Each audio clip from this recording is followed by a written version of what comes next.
Hari itu, tanggal 17 Agustus, adalah waktu yang mereka pilih untuk menaklukkan puncak Gunung Lawu. Bukan karena ingin merayakan hari kemerdekaan dari puncak, melainkan karena libur panjang yang sayang dilewatkan. Rian, Dika, Sari, dan Bayu sudah lama merencanakan pendakian ini. 4 sahabat sejak kuliah yang memang punya hobi naik gunung. Meski Sari baru pertama kali ikut. Pagi itu base camp Cemoro Sewu cukup sepi.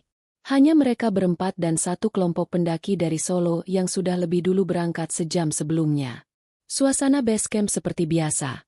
Aroma kopi hitam, kabut tipis menggantung, dan suara obrolan penjaga base camp bercampur dengan suara radio lawas memutar lagu-lagu keroncong. Sebelum berangkat, mereka sempat sarapan di warung kecil milik Mbah Kirno, pria tua yang juga kuncen jalur Cemoro Sewu. Mbah Kirno dikenal ramah pada para pendaki, suka memberi wejangan-wejangan khas Jawa yang terdengar mistis, meski sering diabaikan pendaki muda. Kalian naik lewat jalur Cemoro Sewu saja ya. Jangan sekali-kali belok ke jalur yang menurun ke arah Lembah Kidang. Apalagi kalau kabut turun. Lembah itu kadang suka geser. Kalian bisa nyasar ke tempat yang bukan-bukan. Ucap Mbah Kirno sambil mengaduk kopi. Bayu tertawa kecil. Lembah Kidang itu ada beneran. Mbah? Katanya cuma cerita-cerita biar pendaki nggak nyasar.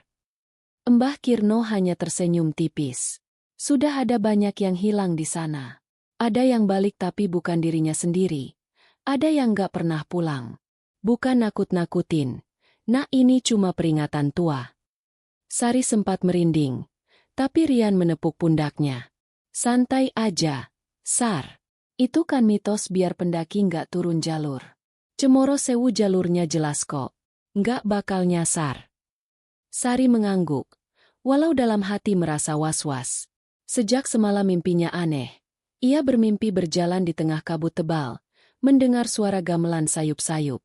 Tapi ia tak ingin dianggap penakut di hadapan 3 cowok itu.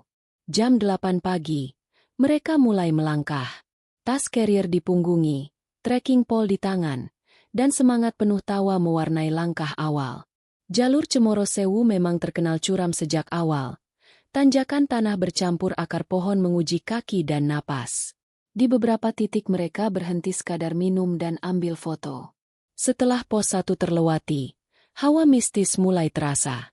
Hutan lebat dengan pohon pinus raksasa menjulang. Akar besar melingkar seperti ular di tanah. Suara burung aneh terdengar dari kejauhan. Bayu, yang biasanya cerewet, tiba-tiba diam. "Bey, kenapa?" tanya Dika, menepuk pundaknya. "Entah, gue ngerasa kayak ada yang ngawasin," bisiknya. Rian menertawakan. "Biasa, efek kurang tidur. Lu begadang main HP tadi malam kan?" Namun Sari juga mengangguk pelan. "Aku juga ngerasa gitu. Dari tadi, pas di warung Mbah Kirno, rasanya kayak ada yang perhatiin kita dari belakang." Mereka terdiam sejenak, menatap ke arah hutan di belakang. Tak ada siapa-siapa.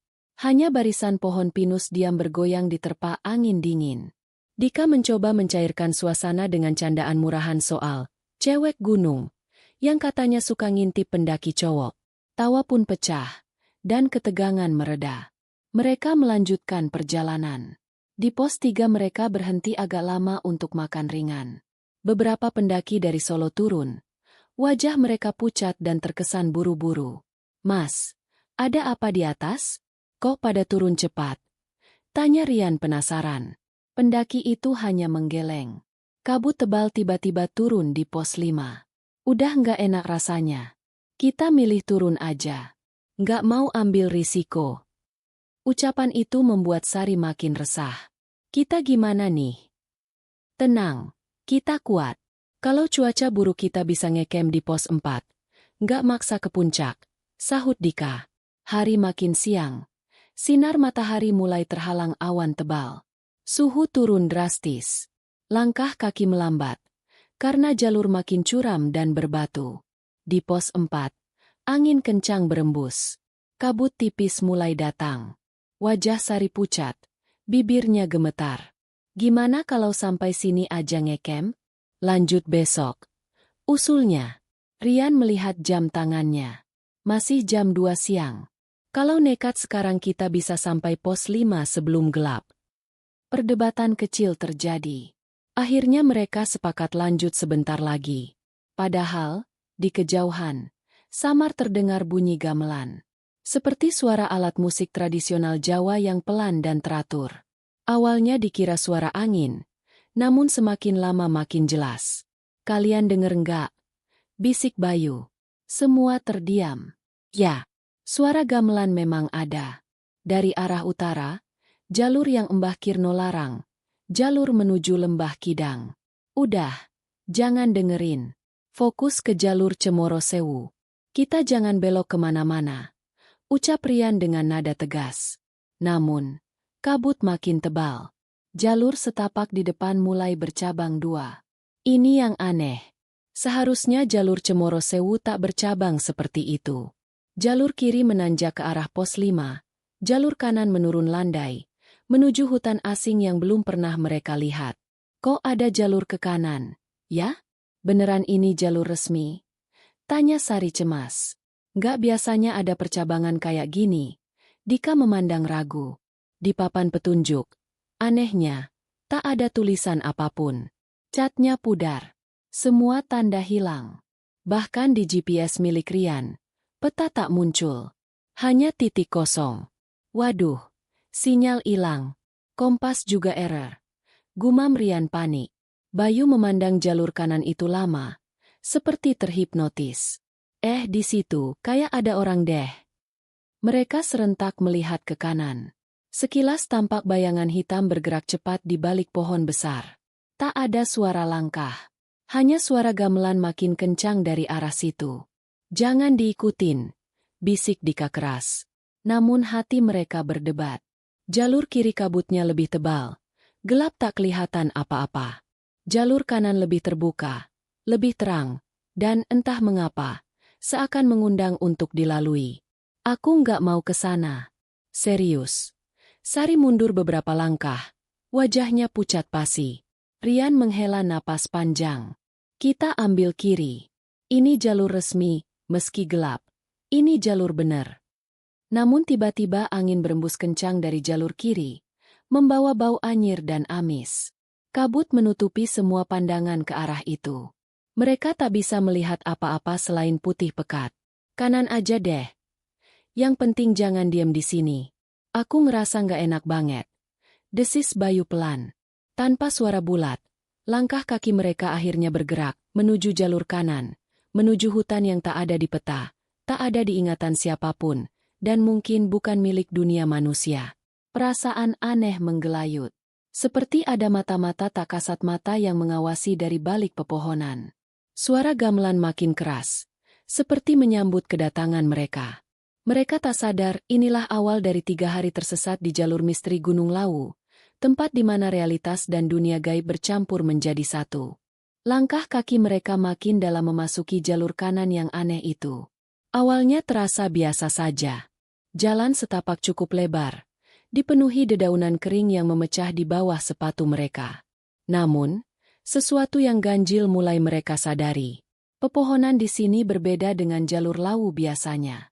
Batangnya lebih tua, besar, bahkan ada yang diameternya bisa melingkari 3 orang dewasa. Akar-akarnya melintang tinggi di udara, seperti jembatan alami yang menakutkan. Rian memeriksa GPS-nya untuk kesekian kali. Layar hanya menampilkan peta kosong. Tak ada titik koordinat. Kompas digital pun berhenti bergerak. Jarum analog pun melenceng ke utara yang salah. Tak mungkin, pikirnya. Lawu bukan gunung dengan medan elektromagnetik kuat. Bayu berjalan paling depan. Tatapannya kosong menatap jalan, seperti terhipnotis. Sari menyusul ke sampingnya, menarik lengan jaket Bayu. "Bey, jangan ngelamun gitu. Fokus," bisiknya. Bayu mengerjap. "Tadi, gue kira ngeliat orang di balik pohon gede itu." Ia menunjuk pohon pinus tua di kejauhan. Kayak kakek-kakek pakai beskap sama blangkon. Dia senyum. Terus jalan nembus pohon. Sari makin pucat. Ia meraih lengan Dika dari belakang. "Kita balik aja, Dik. Beneran ini jalurnya nggak bener." Dika menoleh. Cemas juga. Tapi saat ia menoleh ke belakang, jalan setapak yang mereka lalui tadi tak lagi ada. Kabut putih tebal telah menelan jalur lama. Pohon-pohon di belakang berubah. Tidak ada jejak kaki mereka di tanah basah. Gila! Jalur belakang hilang. Seru Dika pelan. Rian mencoba meredakan kepanikan mereka. Sabar-sabar. Kita cari spot terbuka. Mungkin bisa dapat sinyal, bisa cek posisi. Tapi kabut makin turun. Turun pelan, seperti selimut raksasa, menutup segala arah. Jarak pandang hanya 5 meter ke depan. Suara hutan yang biasanya ramai oleh burung dan serangga kini lenyap total.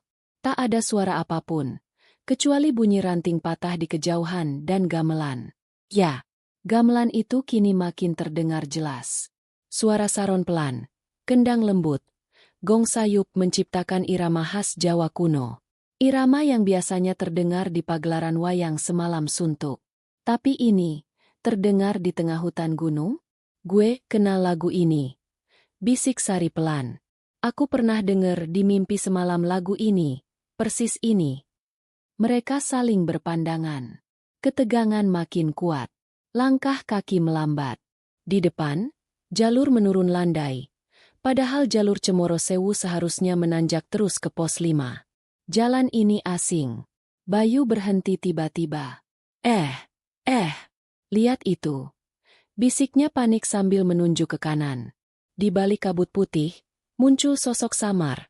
Bayangan tinggi kurus mengenakan pakaian Jawa lengkap, blangkon, beskap hitam. Wajahnya tak terlihat jelas. Ia berdiri diam di balik pohon pinus besar, setengah tersembunyi. Lalu, bergerak cepat ke dalam hutan, menembus pohon begitu saja. Sari menjerit kecil. Aku mau balik. Aku mau balik. Ini bukan jalur beneran. Ia mulai menangis. Rian menarik tangannya. Sari tenang. Kita nggak bisa balik. Lihat di belakang. Jalurnya udah ketutup kabut. Kita harus cari jalan keluar ke depan. Pasti ada pos ranger atau persimpangan resmi di bawah. Dika diam menatap sekeliling. Pandangannya kosong. Gue ngerasa kita bukan di Lau lagi. Ini bukan hutan Lau. Semua terdiam. Diam mematung. Kata-kata Dika membenarkan rasa takut yang sejak tadi mereka rasakan di dada. Langkah kaki terpaksa dilanjutkan. Bayu berjalan paling depan. Menunduk, jarang bicara. Kabut kian pekat. Aroma aneh tercium. Wangi bunga melati bercampur bau tanah basah. Aneh sekali, sebab bunga melati tak tumbuh di ketinggian seperti ini. Dari arah kiri jalan, samar-samar terlihat deretan batu kecil seperti nisan tua berjajar rapi. Tak ada tulisan, hanya batu hitam berlumut. Ini apaan? Bisik Rian pelan. Petilasan kali. Sahut Dika cepat. Nadanya tidak meyakinkan. Tempat sembayang orang zaman dulu. Tiba-tiba suara gamelan berhenti. Tinggi. Lalu, terdengar suara tawa kecil. Suara perempuan. Tawa halus seperti anak kecil berlarian di kejauhan. Siapa itu? Bayu berhenti mendadak, menoleh ke kanan. Tak ada siapa-siapa. Hanya pohon-pohon besar dan kabut. Lalu langkah kaki. Pelan. Seolah ada yang mengikuti dari belakang. 1 langkah, 2 langkah, berhenti. Mereka berempat menoleh serempak. Kosong. Kemudian, dari kabut belakang muncul sesuatu. Sesosok perempuan berbaju merah tua berdiri di antara 2 pohon. Rambutnya panjang menutupi wajah. Tubuhnya melayang setengah di atas tanah. Tak bergerak, hanya diam. Perlahan kepalanya miring ke kanan, seolah memandang mereka. Sari berteriak histeris. Ia jatuh terduduk di tanah. Rian segera menariknya berdiri, menyeretnya menjauh. Lari! Cepat lari! Teriak Dika panik. Mereka berlari menyusuri jalur itu, menembus kabut. Nafas terengah, dada sesak oleh udara dingin tipis. Namun jalanan tak berujung. Hutan tak berubah. Dimanapun mereka berlari, pemandangan sama. Pohon-pohon tua hitam, kabut tebal, tanah becek, wangi melati dan suara-suara aneh. Bayu berhenti mendadak. Diam. Dengar. Semua terdiam. Dari depan, terdengar suara gamelan lagi. Tapi kali ini lebih keras. Seperti ada pesta besar di balik kabut. Mereka saling pandang. Dika menarik Rian. Jangan ke depan. Itu bukan suara orang beneran. Kita muter balik. Apapun di depan itu bukan buat manusia. Bisiknya keras. Tapi, dari balik kabut depan, muncul bayangan. Arak-arakan.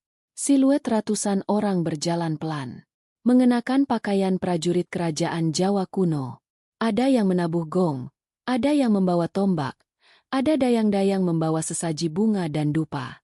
Semua wajah mereka putih pucat. Mata kosong menatap lurus. Arak-arakan itu bergerak perlahan melewati jalan setapak. Tak menghiraukan kehadiran 4 pendaki itu. Jangan gerak, jangan bicara, mereka bisa lihat kita kalau kita bergerak. Bisik Bayu, matanya terpaku ngeri. Semua menahan napas. Tubuh gemetar. Arak-arakan gaib itu lewat sangat dekat. Bau dupa menyengat hidung. Ada satu prajurit yang menoleh sebentar. Matanya merah menyala, lalu berjalan lagi. Setelah barisan itu menghilang ke balik kabut, suasana kembali sunyi. Tak ada gamelan. Tak ada langkah kaki. Hanya dingin menyusup sampai tulang. Gue mau pulang, sumpah gue mau pulang. Sari menangis terisak. Kita mesti jalan terus, kita cari jalur turun. Ucap Rian dengan suara bergetar. Tapi kini tak ada jalur. Jalur setapak sudah hilang. Di depan hanya hutan rapat. Jalan yang tadinya jelas kini berubah menjadi tanah kosong. Penuh lumut, tak ada jejak manusia. Bahkan kabut makin tebal. Mereka benar-benar tersesat. Dan mereka baru menyadari bahwa waktu di dunia ini mulai berjalan berbeda. Mereka berdiri terpaku, terdiam di tengah hutan tua yang asing, dengan dada bergemuruh menahan takut. Sari masih terisak pelan, berpegangan erat pada lengan Rian. Bayu memelototi kompasnya yang tak bergerak, seolah jarumnya mati. Sementara Dika melirik ke sekeliling, memastikan tak ada lagi bayangan-bayangan arak-arakan kerajaan yang tadi lewat di depan mereka.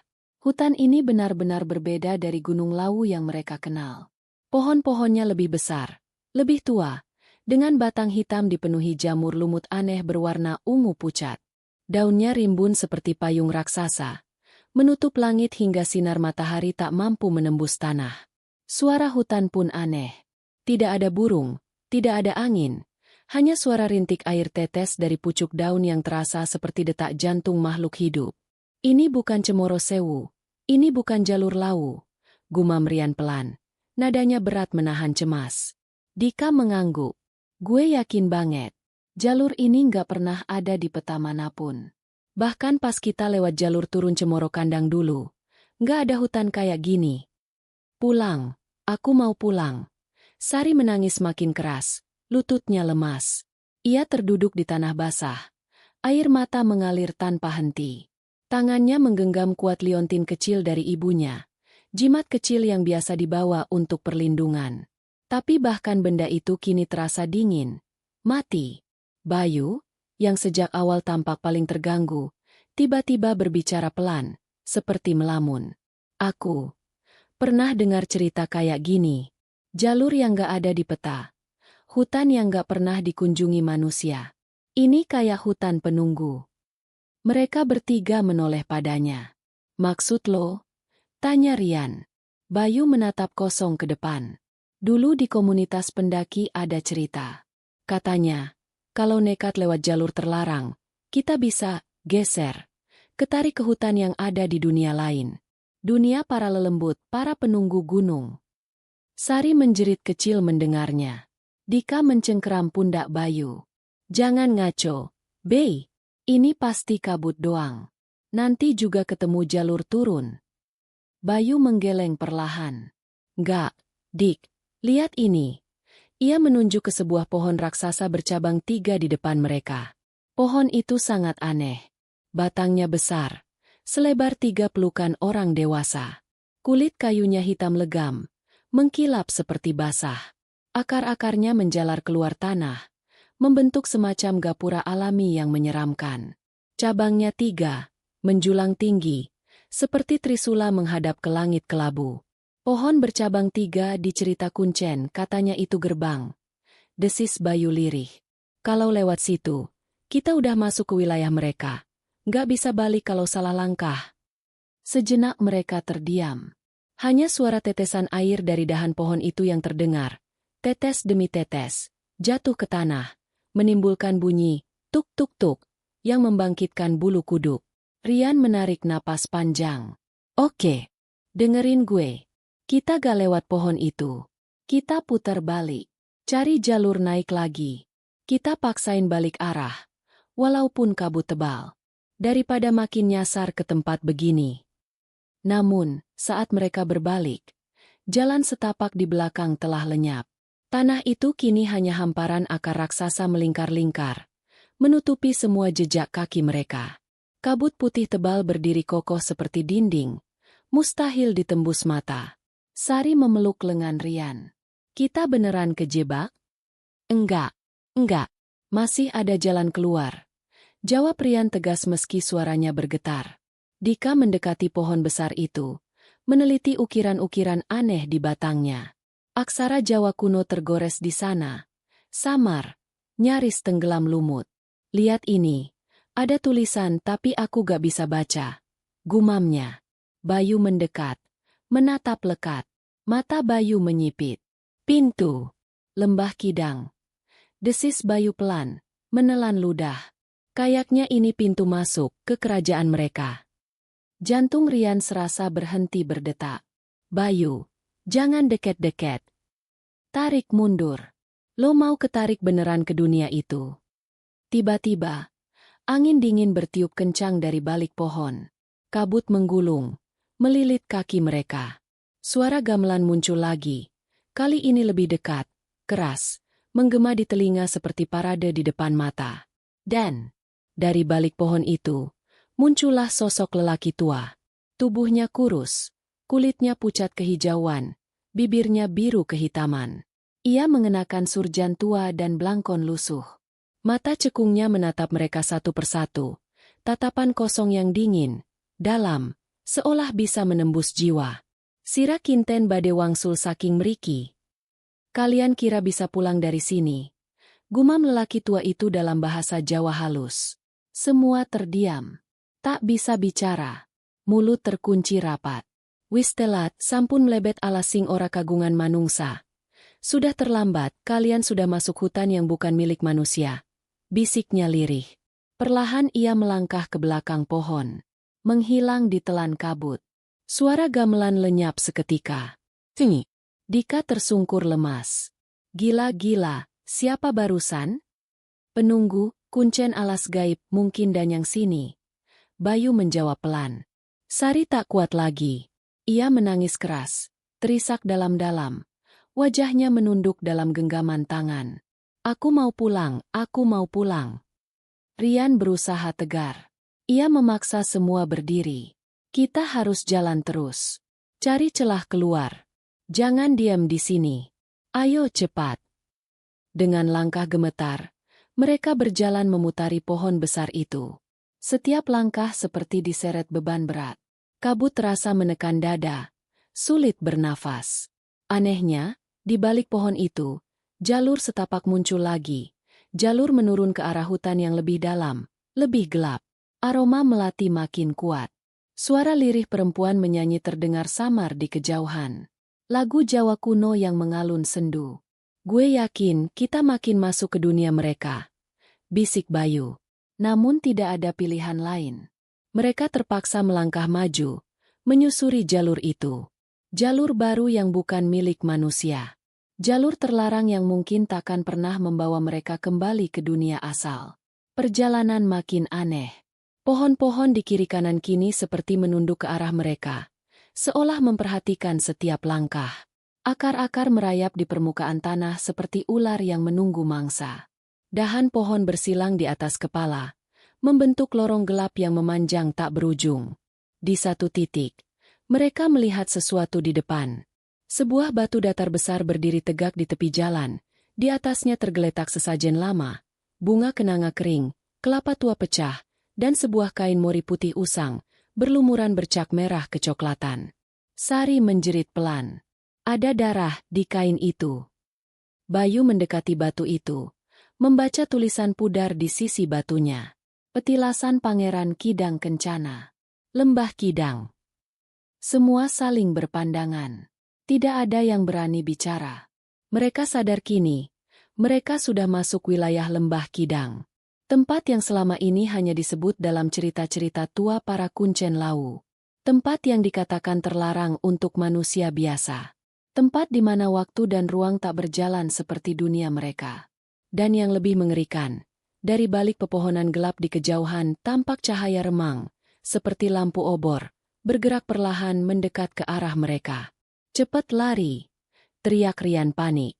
Mereka pun berlari sekuat tenaga menyusuri jalur menurun itu, meninggalkan pohon besar bercabang 3 dan batu sesajen itu. Tanpa tahu bahwa jalan ini akan membawa mereka makin jauh ke dalam mimpi buruk 3 hari di dunia gaib Gunung Lawu. Hari menjelang sore, tapi langit di atas mereka tetap kelabu. Tak ada sinar mentari yang menembus kabut. Tak ada suara burung ataupun angin.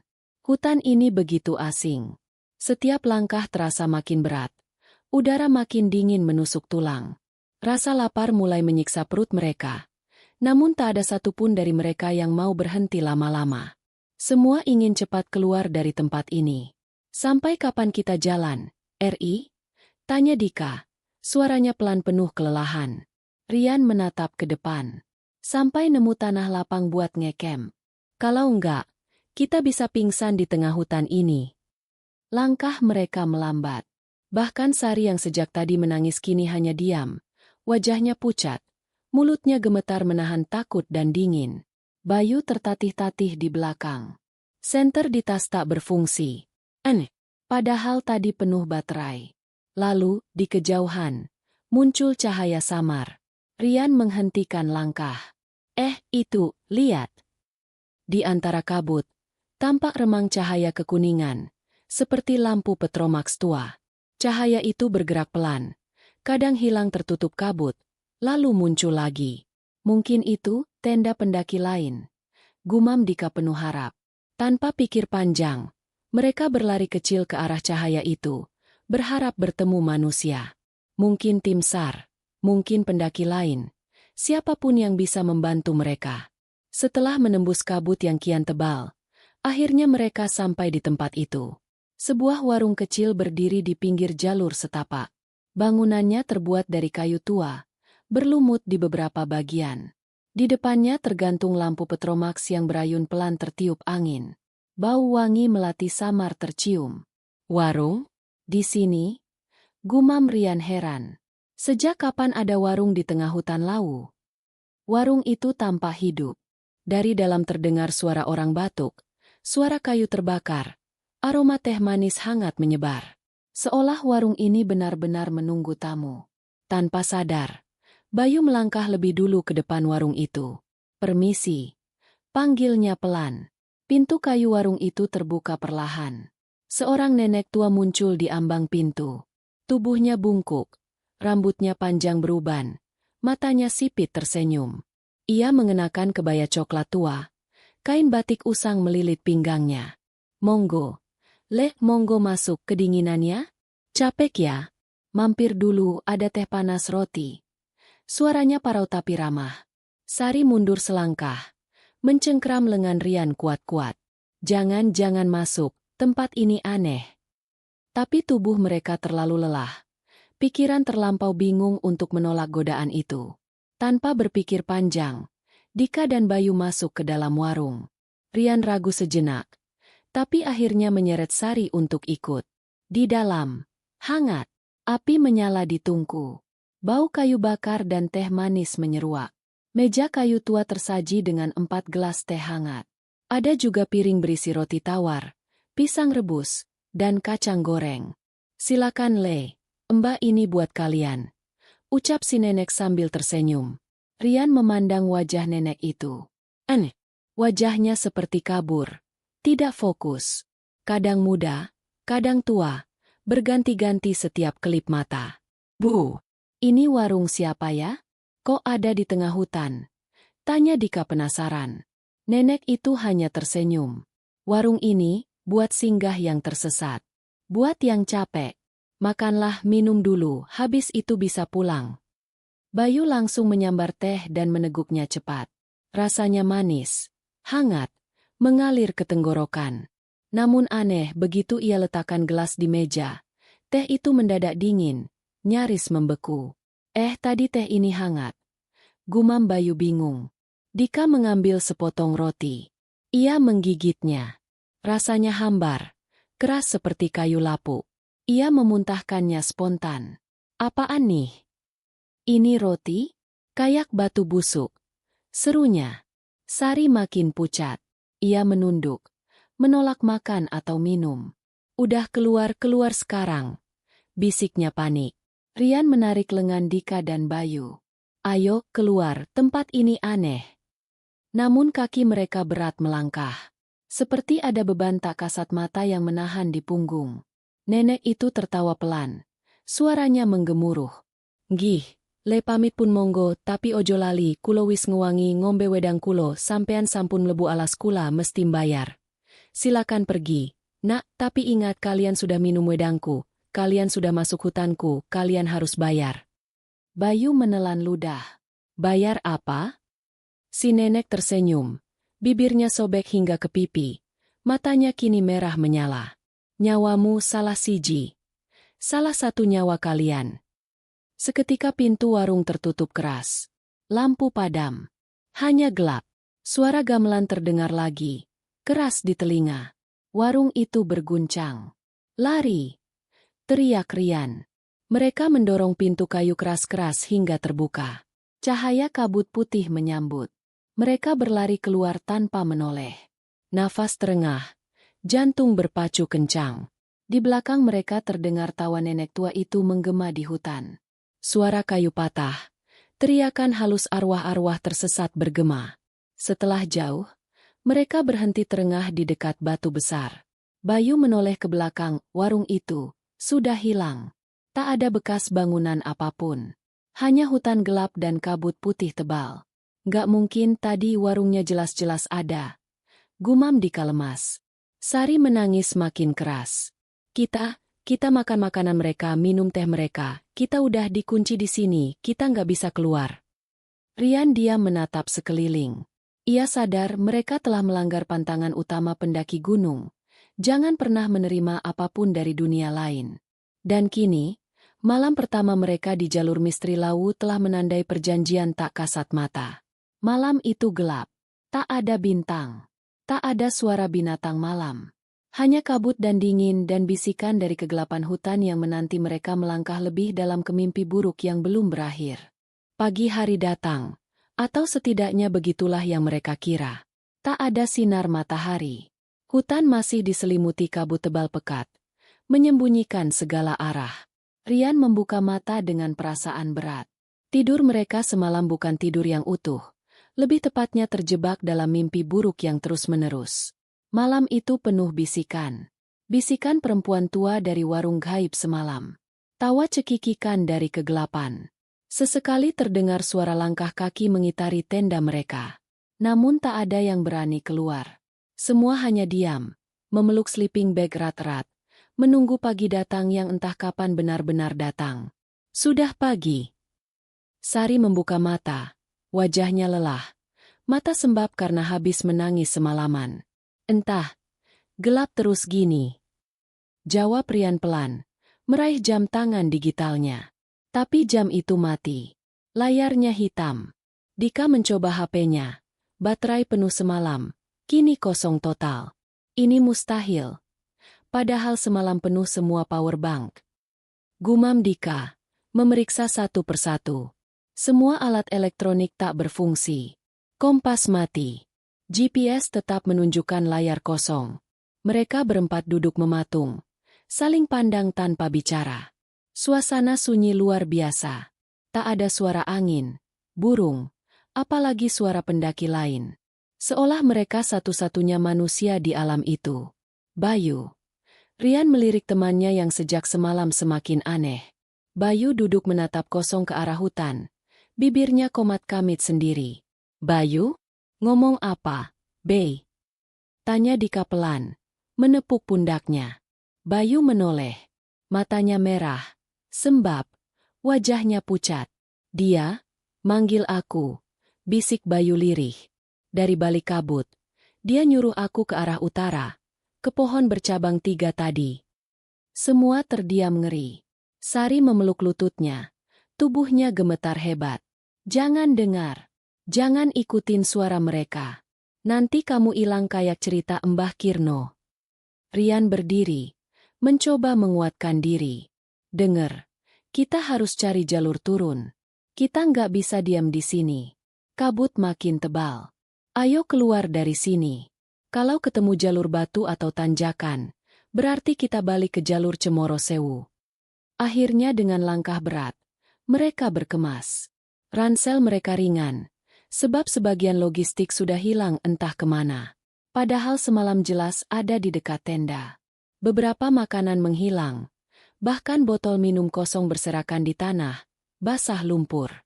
Mereka berjalan hati-hati ke jalur setapak yang muncul samar di balik kabut. Jalur itu menanjak sedikit, seperti jalan kembali ke atas. Semangat mereka bangkit. Mungkin ini jalan pulang. Namun, 15 menit berjalan, sesuatu terasa aneh. Kok kayak tempat yang sama ya?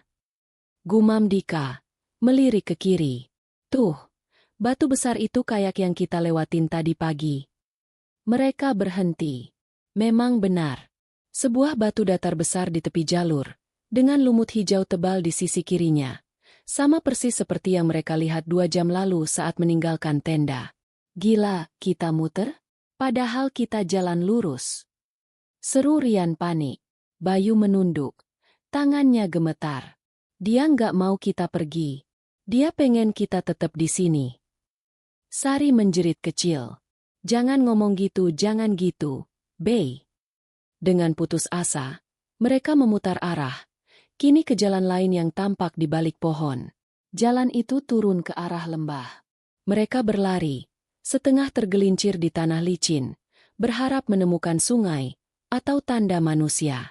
Setengah jam berlalu. Nafas terengah. Kaki lecet. Tapi ketika kabut menipis sedikit, mereka tertegun. Batu datar besar itu ada di depan lagi. Enggak mungkin. Kita nyasar. Kita muter lagi. Dika jatuh terduduk. Wajahnya pucat pasi. Ini, loping. Kita kejebak di lop. Kayak cerita pendaki hilang itu. Kayak Alas Purwo atau Alas Roban. Astaga, kita muter-muter di dunia yang sama. Teriak Bayu panik.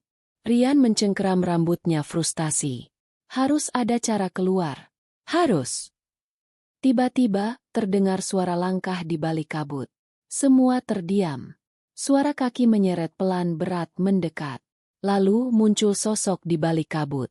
Seorang pria pendaki, mengenakan jaket lusuh model 80-an, celana tentara sobek-sobek, carrier tua penuh tambalan di punggungnya. Wajahnya pucat, pipinya cekung, matanya kosong. Ia berdiri mematung, menatap mereka tanpa ekspresi. Kalian nyasar juga ya? Suaranya pelan, serak, seperti lama tak bicara. Rian melangkah maju. Mas siapa? Pendaki? Dari mana? Pria itu menunduk. Aku, pendaki tahun 1987. Pendakian Agustus. Cemoro Sewu tersesat sampai sekarang gak bisa pulang. Semua terpaku ngeri. Tahun 1987? Sudah hampir 40 tahun lalu? Aku nyoba semua jalur balik ke atas, turun ke lembah, putar balik hasilnya sama, balik ke sini terus. Hutan ini nutup sendiri, kalian juga udah masuk. Gak bisa keluar, bisiknya lirih. Sari menangis histeris. Jangan gitu, Mas. Ada jalan keluar kan? Ada. Pria itu menatapnya kosong. Kalau mau keluar, jangan lewatin pohon bercabang 3. Atau kalian beneran hilang selamanya. Bayu gemetar. Tapi, kita udah lewatin pohon itu semalam. Pria itu terdiam. Perlahan ia mundur, berjalan ke kabut. Tubuhnya makin kabur makin samar. Lalu menghilang tanpa jejak. Hening. Rian menarik napas berat. Kita harus keluar. Harus lewat manapun. Kita cari aliran air. Sungai pasti menuju ke bawah. Akhirnya mereka berjalan lagi, ke arah kiri jalur lama. Berharap menemukan sungai atau lembah. Namun kabut kian tebal. Hutan seperti bergerak, mengubah jalur. Pohon-pohon besar seolah bergeser menutup jalan. Akar-akar tebal menghalangi langkah. Langit tetap kelabu. 15 menit berjalan. Lagi-lagi, batu datar besar itu muncul di depan. Enggak! Rian berteriak frustasi, menendang batu itu keras. Bangsat! Kita muter lagi. Bayu jatuh terduduk. Matanya kosong. Dia mau kita di sini selamanya. Dia mau satu di antara kita mati di sini, jadi ganti tumbalnya. Sari menjerit histeris. Jangan ngomong gitu. Kita pulang. Kita harus pulang. Dika terduduk lemas di tanah basah. Matanya melirik ke arah pepohonan gelap. Sekilas, di balik kabut, tampak sosok perempuan berkerudung merah. Perempuan yang sama dari malam pertama di hutan ini, berdiri, tersenyum padanya. Dan di telinga Dika, terdengar bisikan. Kalau mau keluar, tinggal serahkan satu nyawa, siapa saja, salah satu dari kalian ganti tumbal. Ia terdiam. Apakah mungkin ini satu-satunya jalan keluar? Hutan ini, kabut ini, seolah hidup. Seolah menunggu mereka memutuskan. Siapa yang akan menjadi bagian dari dunia ini, agar sisanya dilepaskan. 3 hari terjebak di jalur misteri Lawu, dan permainan baru saja dimulai. Kabut makin menebal. Jam biologis mereka sudah kacau. Tak tahu lagi siang atau malam. Suara hutan pun berubah. Sayup terdengar suara suling gamelan, kadang bisikan lirih dari balik pohon. Semakin lama, hawa di hutan ini terasa seperti menelan tubuh mereka. Perlahan tapi pasti. Kita gak bisa diam di sini terus. Desis Rian. Matanya merah karena kurang tidur. Dika diam, menatap tajam batu datar besar di jalur yang tadi entah keberapa kalinya mereka lalui. Tangannya mengepal. Ia sudah mendengar bisikan aneh di telinganya sejak tadi pagi. Bisikan halus menawarkan jalan keluar dengan cara yang tak ingin ia percayai. Bayu semakin parah. Sejak semalam, ia lebih sering bicara sendiri. Dia udah nunggu di pohon itu di lembah di balik kabut. Gumamnya. Sari makin lemah. Nafasnya tersengal. Wajah pucat. Kulit membiru karena dingin. Ia tak mau bicara lagi. Hanya memeluk lutut dan menangis pelan.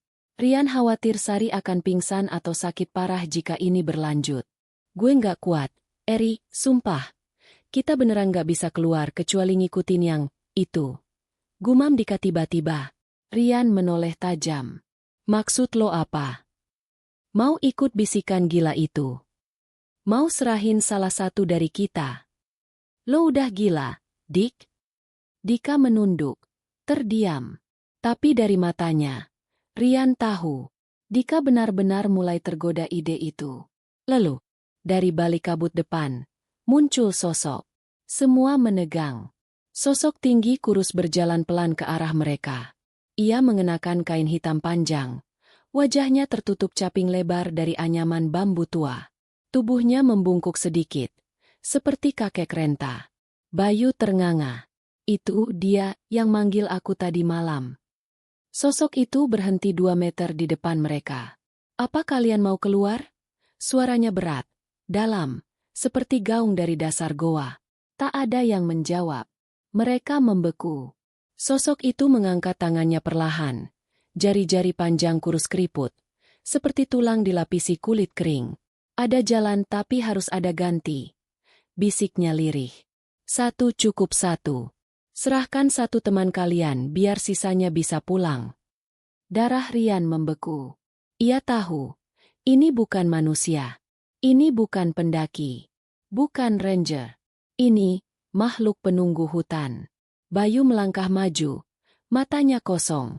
Aku ikut asal mereka bisa pulang. Bayu. Sari menjerit. Ia bangkit memeluk Bayu. Memohon. Jangan tinggalin aku, kita pulang sama-sama, jangan ikut dia. Bayu terisak. menatap mata Sari. Sar, ini cara satu-satunya biar kalian bisa pulang, aku yang pergi. Tiba-tiba, sosok misterius itu mengangkat kepalanya sedikit. Di balik capingnya, bukan wajah manusia. Kulitnya hijau kehitaman, matanya merah menyala, mulutnya penuh gigi tajam. Bukan dia, aku mau yang lain, bisiknya. Semua menegang. Mau siapa? Tanya Rian, suaranya serak. Yang paling lemah, yang hampir mati, dia wanita itu. Sosok itu menunjuk Sari. Sari menjerit histeris, mundur ketakutan. Enggak. Ambil aku. Ambil gue aja. Bayu berteriak, berlari maju, menghadang sosok itu. Tapi sosok itu melayang perlahan, mendekati Sari. Tangannya terulur panjang, hendak menyentuh kepala Sari. Brak! Rian menerjang maju, menendang makhluk itu keras. Sosok itu terlempar ke belakang, melayang seperti kain kosong, lalu mendarat pelan tanpa suara. Ia bangkit perlahan, menoleh. Matanya memancarkan cahaya merah marah. Berani melawan? Kalian akan terjebak di sini selamanya. Raungnya. Kabut bergulung hebat. Angin kencang bertiup dari segala arah. Suara tawa ribuan makhluk gaib menggema di udara. Pohon-pohon berguncang keras. Akar-akar menjalar seperti ular raksasa di tanah. Hutan ini bangkit. Marah pada mereka. Dika menjerit. Rian! Pohon itu. Lari ke pohon bercabang 3. Itu jalan keluar. Tanpa berpikir panjang, mereka berlari ke arah pohon bercabang 3 yang samar terlihat di balik kabut. Suara makhluk itu mengaum keras, diikuti gemuruh tanah bergetar. Akar-akar merambat mengejar kaki mereka. Sari terjatuh. Rian menarik tangannya keras, mengangkatnya sambil berlari. Bayu berteriak keras, mendorong akar raksasa yang nyaris melilit tubuhnya. Mereka sampai di pohon bercabang 3. Di depannya, terlihat lubang kecil, seperti celah goa, menganga hitam, mengundang mereka masuk. Masuk! Cepat! Teriak Rian. Satu persatu mereka melompat ke dalam lubang itu, tak peduli kemana membawa mereka, asal bisa lepas dari teror hutan ini. Saat Rian melompat terakhir, ia menoleh sekilas, sosok misterius itu berdiri jauh di belakang, matanya merah menyala, lalu kabut menutup pandangan. Gelap total. Tubuh mereka meluncur bebas di dalam terowongan sempit berbatu, menurun tajam. Suara angin mendesing di telinga. Suasana dingin menusuk kulit. Lalu, cahaya terang menyambut mereka. Mereka terhempas keras di tanah berbatu. Rian mengerang pelan, membuka mata dan terkejut. Mereka tergeletak di jalur Cemoro Sewu, jalur resmi pendakian Lawu. Di sekeliling mereka tampak beberapa pendaki lain. Wajah-wajah bingung menatap mereka. Mas, kalian dari mana? Kok tiba-tiba muncul dari semak-semak? Tanya seorang pendaki. Rian duduk perlahan. Sari menangis lega, memeluk Bayu. Dika terduduk lemas, menatap langit cerah di atas. Mereka berhasil keluar.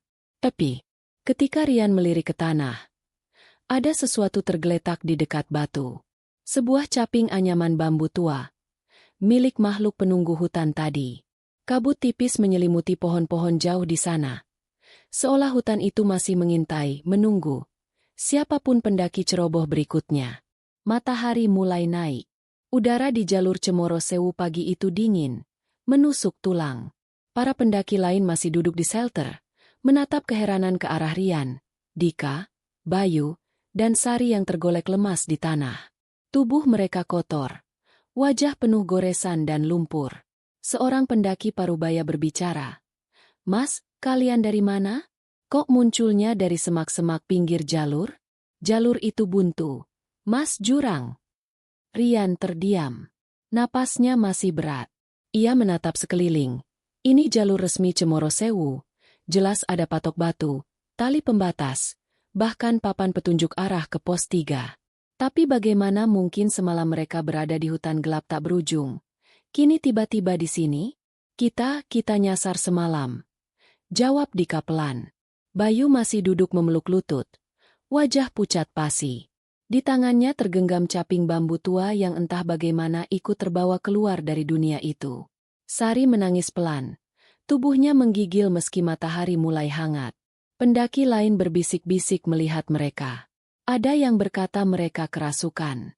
Ada yang bilang mereka terjebak alam gaib Lawu. Tapi sebelum ada yang bertanya lebih jauh, angin dingin tiba-tiba bertiup kencang dari atas jalur. Dari kejauhan, kabut turun cepat menutup jalur pendakian. "Mbak, Mas, ayo ikut kami turun. Ini tanda cuaca jelek. Kabut turun dari puncak," seru pendaki lain. Rian hendak berdiri, tapi tubuhnya mendadak berat. Matanya gelap. Suara aneh menggema di telinga. "Belum selesai, kalian belum bayar tumbal." Ia menoleh cepat. Tak ada siapapun. Hanya angin dingin berputar di telinga. Lalu semuanya menjadi kabur. Saat Rian membuka mata, ia terpaku. Ia, Dika, Bayu, dan Sari kembali berdiri di hutan kelabu itu. Pohon-pohon raksasa bercabang aneh di sekeliling mereka. Aroma melati busuk menyengat. Tidak ada jalur Cemoro Sewu. Tidak ada pendaki lain. "Enggak mungkin. Tadi kita udah keluar," teriak Dika histeris. Sari menjerit keras, memeluk Rian sambil menangis. Bayu terdiam. Wajahnya kosong menatap tanah. "Ini bukan dunia kita. Kita ketarik balik, sumpah. Kita ditarik balik sama makhluk itu." Gumam Rian, nadanya berat. Di depan mereka berdiri pohon bercabang 3. Pohon yang kemarin mereka lewati. Di batangnya kini terukir nama-nama samar. Agus 1997. Fitri 2001. Budi 1985. Nama-nama para pendaki hilang di Lawu. Bayu berjalan mendekat. Tangannya menyentuh ukiran itu. Ia membaca nama-nama itu perlahan. Satu persatu. Semua yang hilang di Lawu, semua yang gak pernah pulang, mereka di sini, terjebak di dunia ini. Bisiknya pelan. Tiba-tiba dari balik kabut muncul sosok perempuan berbaju merah.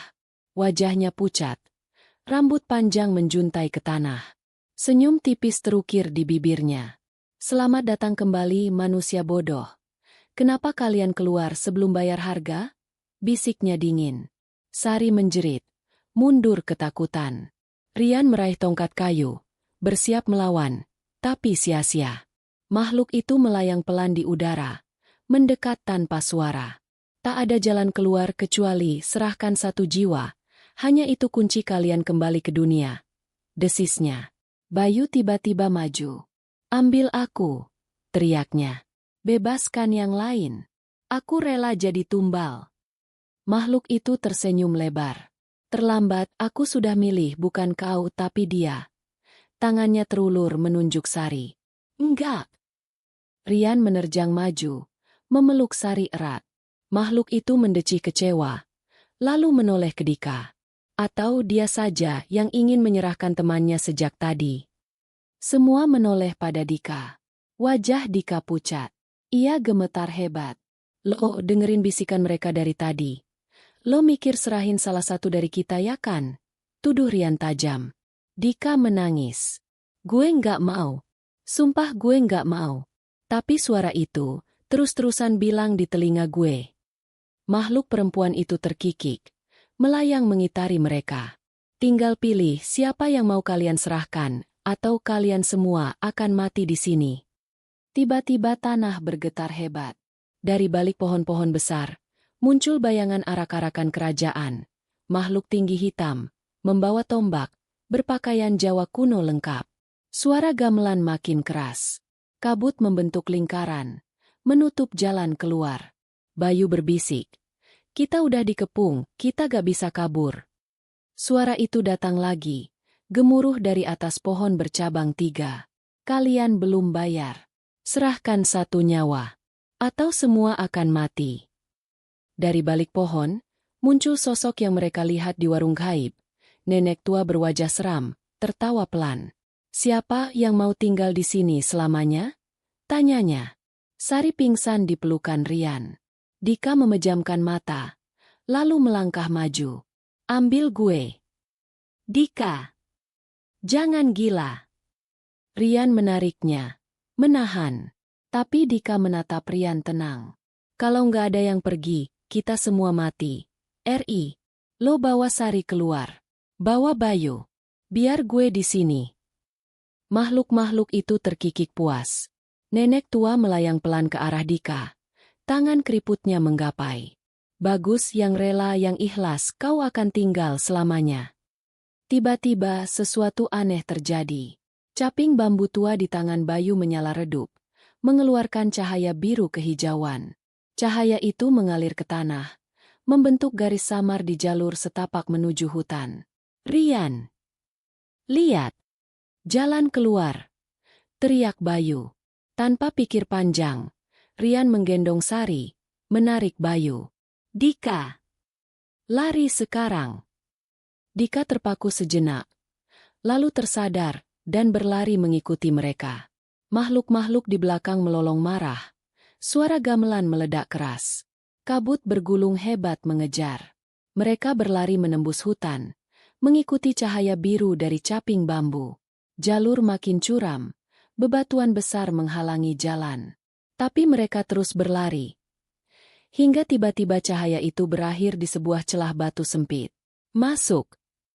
Cepat! Teriak Rian. Satu persatu mereka menyelip masuk celah itu. Suara raungan makhluk-makhluk gaib terdengar makin dekat. Tanah berguncang hebat. Gelap. Lalu suara burung. Udara segar pegunungan. Mereka terhempas keluar, ke jalur Cemoro Kandang, dekat pos 2. Beberapa pendaki menoleh terkejut. Mas, kalian dari mana? Dari celah batu itu? Seru seorang pendaki. Mereka berempat terdiam, napas berat, tubuh lelah, wajah penuh luka. Tapi mereka tersenyum lega. Mereka berhasil kembali. Namun di kantong Bayu, caping bambu itu masih ada. Dan jauh di dalam hutan Lawu, tawa halus makhluk-makhluk itu masih terdengar, menunggu korban berikutnya. Setelah berhasil keluar dari dimensi gaib Lawu, Rian, Dika, Bayu, dan Sari beristirahat di pos 2 Cemoro Kandang. Meski tubuh mereka lemah, wajah mereka memancarkan kelegaan luar biasa. Namun ketenangan itu tidak bertahan lama. Malam itu, saat para pendaki lain mulai terlelap, kejadian aneh kembali terjadi. Bayu terbangun di tengah malam. Suara bisikan lirih mengusik telinganya. Ia menoleh pelan. Di luar tenda, kabut tipis mulai turun, menyelimuti hutan. Dari balik kabut, samar terlihat bayangan-bayangan manusia berdiri diam memandang ke arah mereka. Rian, bangun, ada orang di luar. Bisiknya pelan. Rian terjaga, diikuti Dika dan Sari. Mereka menatap keluar tenda dengan mata terbelalak ngeri. Puluhan sosok berdiri di antara pepohonan. Wajah mereka pucat, mata kosong, tubuh compang-camping. Ada yang memakai jaket usang tahun 80-an, ada yang berseragam SMA, ada pula yang mengenakan pakaian pendaki lama. Mereka semua arwah para pendaki yang hilang di Gunung Lawu selama puluhan tahun terakhir. Salah satu sosok melangkah mendekat. Seorang pria muda mengenakan jaket hijau pudar dan topi merah. Wajahnya cekung, matanya hitam kosong. Ia berhenti 1 meter dari tenda mereka. Tolong kami, tolong pulangkan kami. Bisiknya lirih. Sari menangis terisak, menutup wajahnya. Dika mundur ketakutan. Rian memberanikan diri keluar tenda, berdiri menatap sosok itu. Bagaimana caranya? Tanya Rian pelan. Sosok itu menunjuk caping bambu di tangan Bayu. Kembalikan itu, ke pohon bercabang 3, bakar di bawahnya, bebaskan kami. Atau kami akan terus di sini menghantui jalur ini.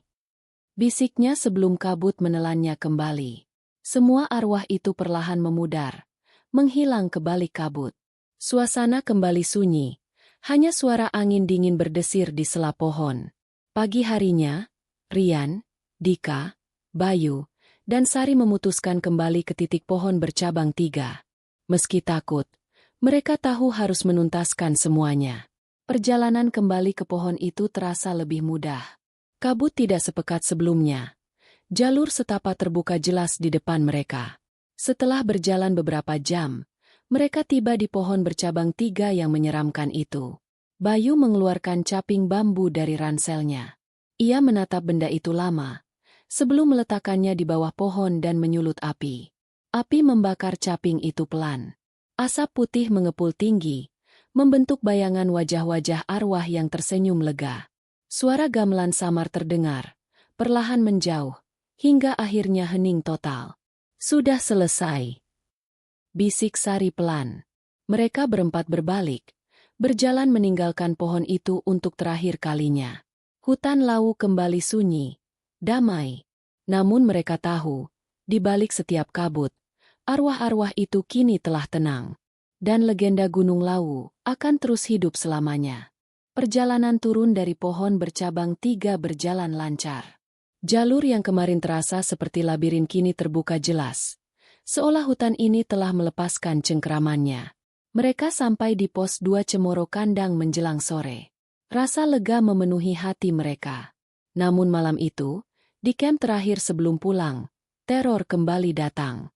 Sekelompok pendaki lain yang baru tiba dari puncak ikut mendirikan tenda di dekat mereka. Suasana sempat hangat, diselingi cerita dan tawa.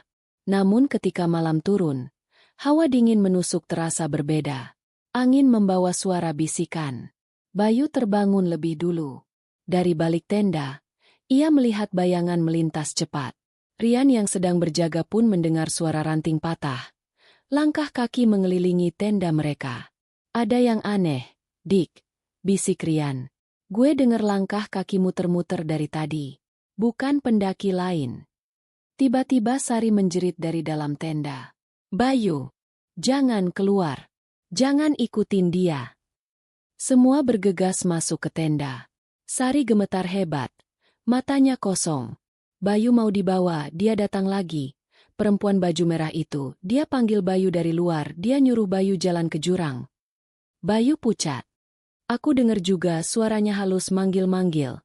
Ngajak aku balik ke pohon itu. Rian mencengkeram bahunya. Jangan dengerin. Kita udah selesai. Jangan mau dibohongin lagi. Tiba-tiba tenda berguncang hebat, seperti ditarik dari luar.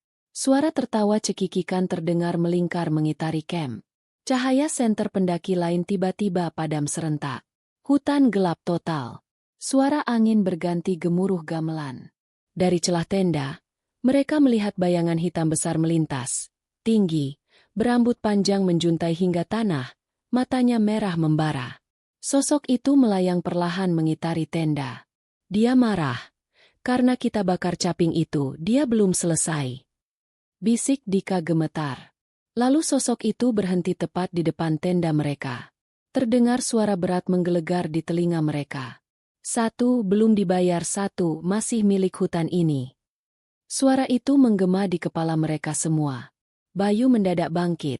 Wajahnya kosong, hendak membuka pintu tenda. Bayu, jangan. Rian menariknya keras. Sari memeluk Bayu sambil menangis. Dika memegang pundaknya, berusaha mengembalikannya sadar. Lawan dia, Bey. Lo udah bebas. Kita semua udah bebas. Jangan mau dipanggil lagi. Teriak Dika. Bayu terdiam. Air mata mengalir di pipinya. Sosok hitam besar di luar tenda tertawa pelan. Lalu perlahan menghilang ke balik kabut malam. Semua terdiam. Napas terengah. Suara gamelan memudar. Angin berhenti. Cahaya senter pendaki lain menyala kembali. Seolah hutan itu kembali tenang. Pagi harinya, saat kabut menghilang, mereka memutuskan segera turun. Tak ada lagi bisikan. Tak ada lagi suara aneh. Hanya jalur turun Cemoro Kandang yang terbuka jelas di depan. Namun di kejauhan dari balik pohon besar, sesosok perempuan berbaju merah berdiri diam, memandangi mereka turun. Teror itu mungkin selesai untuk sekarang.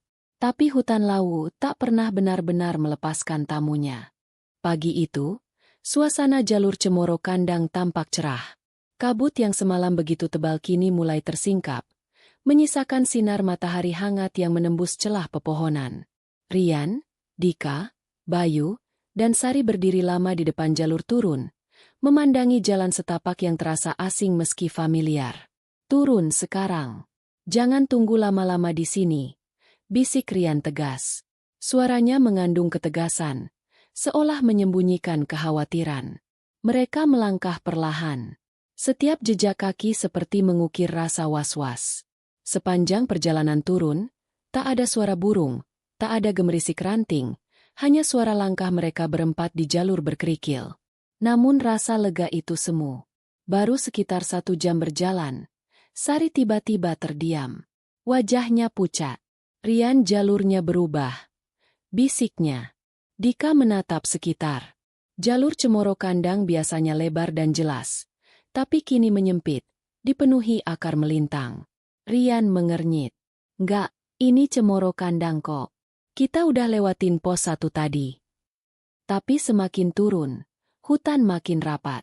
Kabut muncul lagi, tipis, menggantung di antara pohon. Aroma wangi bunga melati samar tercium. Lalu, suara gamelan dari jauh terdengar pelan, seperti mengiringi langkah mereka. Bayu berhenti mendadak. Wajahnya tegang. Rian lihat ke belakang. Rian menoleh. Hatinya mencelos. Tak ada jalur di belakang mereka. Tak ada jejak kaki. Tak ada tanah. Hanya kabut putih tebal, menelan semua jejak mereka datang. Kita masuk lagi ke dunia itu. Bisik Sari ketakutan. Mendadak dari balik kabut depan, muncul sesosok lelaki tua mengenakan surjan dan ikat kepala Jawa. Wajahnya keriput, matanya tajam. Ia berdiri diam di tengah jalur. Turunlah lewat barat. Jangan ke timur. Jalur timur adalah jalan arwah. Ucapnya pelan, lalu tubuhnya perlahan memudar hilang di kabut. Barat mana barat? Desis Dika panik. Bayu mengeluarkan kompas kecil dari kantong celana. Aneh. Benda itu yang dulu mati kini menyala terang. Jarumnya menunjuk jelas. Barat ke kiri, teriaknya. Mereka bergegas ke kiri. Jalur menurun curam. Di kejauhan, suara jeritan samar terdengar seperti tangis perempuan memanggil-manggil nama mereka. Sari menutup telinga, menggigil hebat. Langkah kaki semakin berat. Tanah makin licin. Rian terpleset. Nyaris terjungkal sebelum Dika menariknya. Terus, jangan berhenti, seru Dika. Kabut makin tebal. Di tengah jalan, mereka melewati pohon besar berlubang. Dari dalamnya terdengar suara bisikan. Masuklah, istirahatlah di sini. Lelahmu akan hilang, pulanglah lewat sini. Bayu meludah ke tanah. Setan jangan percaya. Mereka berlari, melewati pohon itu. Lalu, terdengar suara aneh dari samping jalur, derap kaki kuda. Seekor kuda hitam tinggi muncul di kabut, ditunggangi sosok raja Jawa kuno berpakaian lengkap. Sorot matanya dingin menusuk. Kalian menolak panggilanku, kalian harus membayar. Suaranya bergema di kepala mereka. Kuda itu melompat ke arah mereka. Tanpa pikir panjang, Rian menarik Sari, melompat ke sisi jalur curam. Tubuh mereka terguling menuruni lereng, disusul Dika dan Bayu. Mereka terhempas di tanah datar di bawah. Suasana berubah. Kabut menghilang. Di depan mata mereka, tampak gapura kayu bertuliskan, Pos 1 Cemoro Kandang. Gapura, kita beneran balik. Seru Bayu. Tapi kegembiraan itu lenyap seketika. Dari balik gapura, berdiri sosok perempuan berbaju merah. Wajahnya hancur. Matanya kosong hitam pekat. Ia melangkah perlahan ke arah mereka. Rian meraih batu besar, mengacungkannya. Jangan dekati kami. Sosok itu berhenti. Ia menatap Rian lama, lalu tersenyum samar. Perlahan tubuhnya memudar, menghilang bersama kabut terakhir yang tersisa. Semua terduduk lemas di tanah. Nafas tersengal. Tubuh gemetar. Tapi jalan keluar sudah di depan mata. Mereka berjalan perlahan melewati gapura. Langkah demi langkah terasa berat. Suara hutan kembali terdengar. Burung, serangga, desir angin. Aroma melati lenyap. Jalur Cemoro Kandang terbuka lebar. Jelas menuju pos perizinan. 2 pendaki lain melintas dari arah bawah. Mas, dari atas ya? Tumben lama banget turun. Rian hanya tersenyum lemah. Iya, ada jalur memutar. Jawabnya singkat. Mereka akhirnya sampai di pos pendakian. Petugas menyambut mereka. "Loh, kalian yang dari semalam? Katanya udah turun pagi tadi. Kok ada di atas lagi?" Mereka terdiam, tak mampu menjelaskan. Hari itu, saat mereka meninggalkan Cemoro Kandang, kabut turun tipis menutupi jalur di belakang mereka. Suara gamelan samar terdengar dari kejauhan. Gunung Lawu belum sepenuhnya melepaskan mereka. Dan mungkin tidak akan pernah.